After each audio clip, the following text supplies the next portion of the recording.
Hello, hello, hello. Alright, so while in the first part I was not very serious, this part will try to be a little more serious. Well, beforehand I will also make an overview on the stuff we're working on. As always, we're updating all of our video games that are on Steam, creating updates here, well, creating updates, updating them, and so with new features and stuff. Next updates can be amazing because they're on another level. The most don't even reach, and yeah, they can be real fun. And we're trying to make dedicated servers on Linux because Linux it's finally a new operative system that I am using personally as lead programmer of this like group or whatever you want to call it. I use Linux because it's much better than Windows. Windows is full of virus, a lot of no, not a lot of things working with all computers. There's too many issues. Too many issues.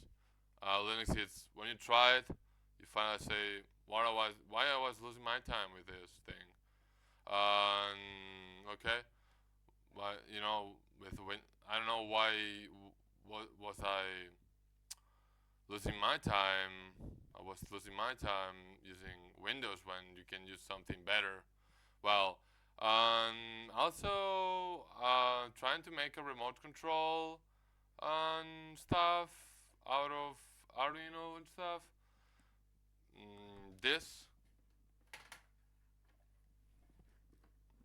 thing here, which is electronics with that. Well, it's to make virtual reality and stuff. Like you move the remote control, and it's going to move some 3D on the screen. Well, that is it for the update on what we're doing, what we're facing, what I am facing as a programmer, and all that.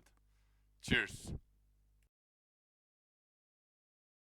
So while this video is about modularity philosophy, way of thinking, way of making your video games, it is not directly like an overall overview of modularity, of like everything. It is more like focused into a video game on or the components that your video game are composed with.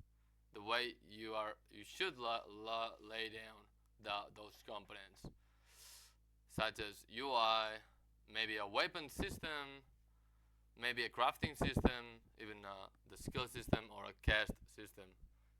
Well, that's the ones that, for instance, they can be modular, be made apart and then put together, in some way. So let's say, for instance, that you start making a video game, and you begin thinking about making it modular from scratch. Or you can do the ground thing and somehow code that everything is meshed together, unified, and not you cannot even separate it and put together or put out again. And I think that's an error. And well, so what I think about this instance is that you should design it before. Use a notebook and a pencil or other whatever, and start laying it out in a way that it's smaller. But modular is a thing that it can be 100% modular or 50% modular. That depends. But and yeah, of course, if you I'm talking about the games using the same engine, because then the percentage can be high. But well, that depends. That depends. But well, like for instance, you can create a menu that can be used 3 times. If you make 3 games, 3 different video games, let's say you make 3 video games, why don't you use the same menu for the 3 video games?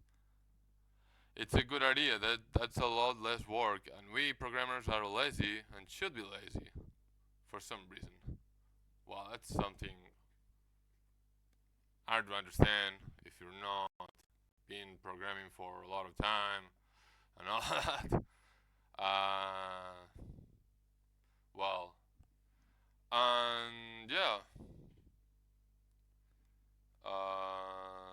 you can also make other stuff modular. For instance, a crafting system, you can truly port it from one game to another. You can even give it style later on, like change the icons, change the buttons,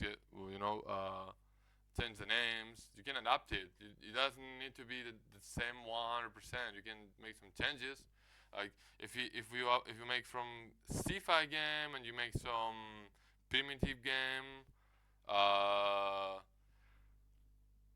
definitively from one to another. If you make a crafting system, change it because you obviously need to change it, but it doesn't need to be 100% changed and different, and it doesn't need to be. And you want to program a game in which you can, if you want to program a game in which you want to craft, well then, yeah, that's the deal. I guess you guys understand it.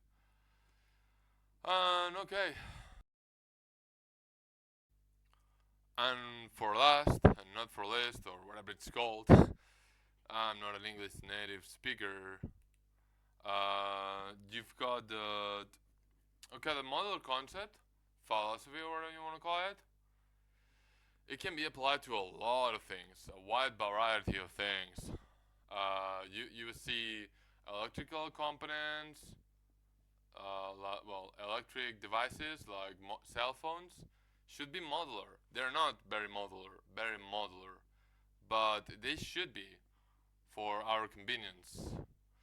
And I don't know why they make cell phones like so unified, because once they break, since you cannot change the piece that broke, then it's broken forever, and you have to replace it or nothing at all. You just lose your cell phone and that's it. And let's say a computer should be modular as well, if not, but should be. And there's houses should be modular as well. It would be easier for us to change the houses as well, make them modular somehow, like they were some Lego pieces.